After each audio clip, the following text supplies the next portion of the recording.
Welcome to Radhika's kitchen. இன்றைக்கி different style garlic chilli chicken tawa fry எப்படி செய்யுதுன்னு பார்க்கலாம் வாங்க. அதுக்கு தேவையான பொருட்கள்: அரை எலுமிச்சம்பழம், எண்ணெய், கரம் மசாலா, சாட் மசாலா, மிளகாய்த்தூள், மஞ்சள்தூள், கபாப் மசாலா, மிளகாய், சிக்கன், பூண்டு, பச்சை மிளகாய் 7, முந்திரி ஒரு 6, கஸ்தூரி மேத்தி இதெல்லாம் குட்டியாக கட் பண்ணி வச்சுருக்கேன்.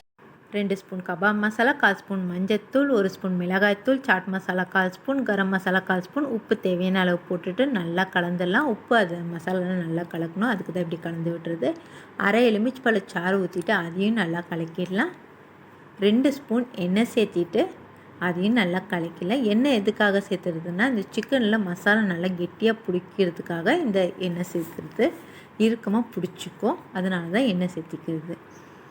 கொஞ்சமாக தண்ணி சேர்த்திட்டு நல்லா பேஸ்ட்டாக கலந்துடலாம். இந்த மாதிரி நான் 1/4 kg சிக்கன் எடுத்துருக்கேன். எவ்வளோ முடியுமோ அவ்வளோ மெலிசாக கட் பண்ணி வாங்கிக்கோங்க. அப்போ தான் இந்த சிக்கன் நல்லாயிருக்கும், சூப்பராக டிஃப்ரெண்ட்டாக இருக்கும். மீனுக்கு எப்படி பூசுவோமோ அதே மாதிரி இந்த சிக்கனுக்கு 2 பக்கமும் மசாலா நல்லா தடவில எல்லா பக்கமும் வரணும். எல்லா பக்கமும் சுற்றி இப்படி மசாலாவை தடவி விட்டுடலாம். இது ஒரு அரை மணி நேரம் ஊற வச்சிடலாம். அரை மணி நேரம் ஊறட்டும். அரை மணி நேரம் ஆயிடுச்சிங்க. தவா நல்லா சூடானதுமே ஒரு 2 ஸ்பூன் எண்ணெய் ஊற்றிட்டு, எண்ணெய் சூடானதுமே சிக்கன் போட்டுட்டு அதில் ஒரு 2லேருந்து 3 நிமிஷம் விட்டுட்டு திருப்பி போட்டுடணும். அப்போ தான் சிக்கன் நல்லா வேகும். அடுப்பை மீடியம் ஃப்ளேமில் வச்சுட்டு தான் செய்யணும். இப்போ மேலே பூண்டும் பச்சை மிளகாயும் சேர்த்திக்கலாம். இது வேகிறதுக்கு 6லேருந்து 7 நிமிஷம் ஆகும். உங்களுக்கு வெந்திருக்கா இல்லையான்னு டவுட் வந்துச்சுன்னா ஒரு குச்சோ இல்லை எதனா வச்சு நீங்கள் குத்தி பார்த்தீங்கன்னா உங்களுக்கு டிஃப்ரெண்ட் தெரியும். சாஃப்டாக உள்ளே போயிட்டு வந்துச்சுன்னா சிக்கன் வெந்திருக்குன்னு அர்த்தம். ஒரு 5லேருந்து 6 நிமிஷம் ஆகுது வேகிறதுக்கு. இதே மாதிரி 2 பக்கமும் இந்த போட்டு திருப்பி போட்டுக்கணும்.